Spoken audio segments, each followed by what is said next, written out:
Bonjour à tous, bienvenue pour ce 43e HomeWOD. Alors ici on démarrera avec de la mobilité, on travaillera d'abord 1 minute de chaque côté en T-hip opener, ensuite on bossera 2 minutes sur du Samson stretch et après vous suivrez la vidéo pour faire exactement ce que l'athlète fait dans un Cossack mobilité pour préparer les Cossack squats qui vont arriver.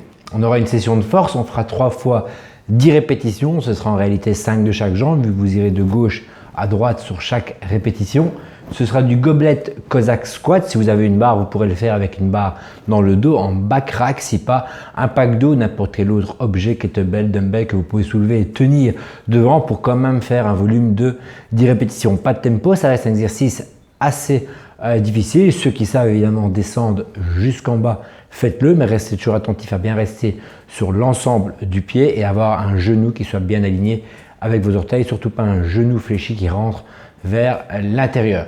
3 fois 10 reps, vous prendrez 90 secondes de pause à chaque fois et si vous êtes capable, avec plus de charge, d'augmenter entre chaque série, n'hésitez pas à le faire. Alors ensuite, le workout aujourd'hui sera un E3 mom pendant 30 minutes avec 2 exercices, en réalité 4 vu qu'on a plusieurs mouvements, mais ce seront les 3 premières minutes et les 3 suivantes, donc vous ferez 5 rounds au total.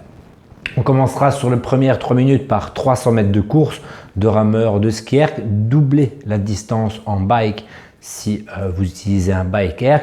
Et 20 ground to overhead, c'est pour les ground to overhead avec un pack d'eau pour ceux qui ne disposent pas de matériel. Si vous disposez de matériel, vous pouvez prendre évidemment plus lourd. Ça peut même être du hang muscle snatch, il n'y a pas de problème. Mais vous devez quand même être capable de faire à chaque fois l'ensemble de vos répétitions en 2 séries au maximum. Donc si vous voulez prendre plus lourd, réduisez peut-être tout simplement le nombre de répétitions. Donc 300 mètres et 20 ground to overhead. Deuxième 3 minutes sans double under et 20 med ball clean, là aussi avec un pack d'eau. Pareil, si vous avez une barre, n'hésitez pas à faire du hang squat clean pour les enchaîner peut-être plus rapidement. Dumbbell, kettlebell, c'est la même chose, mais si c'est trop lourd, réduisez le nombre de reps pour pouvoir toujours faire l'ensemble en 2 séries. Au niveau du cardio pour la course et les double under, vous devez être sûr et certain de terminer ça dans les 2 minutes au maximum, vraiment. Donc c'est très bien de vous challenger sur l'exercice, mais si vous ne courez pas assez vite, si vous ne ramez pas assez vite ou si vous ne savez pas arriver à 100, arrêtez-vous à 2 minutes parce que vous n'aurez jamais le temps de faire le deuxième exercice et encore avoir un petit peu de récup pour pouvoir continuer. Donc réellement, c'est maximum 2 minutes. C'est pas, vous pouvez aussi adapter la distance et peut-être faire 200, 250 mètres ou un peu plus si vous êtes très à l'aise avec le mouvement, mais encore une fois, pas plus que 2 minutes.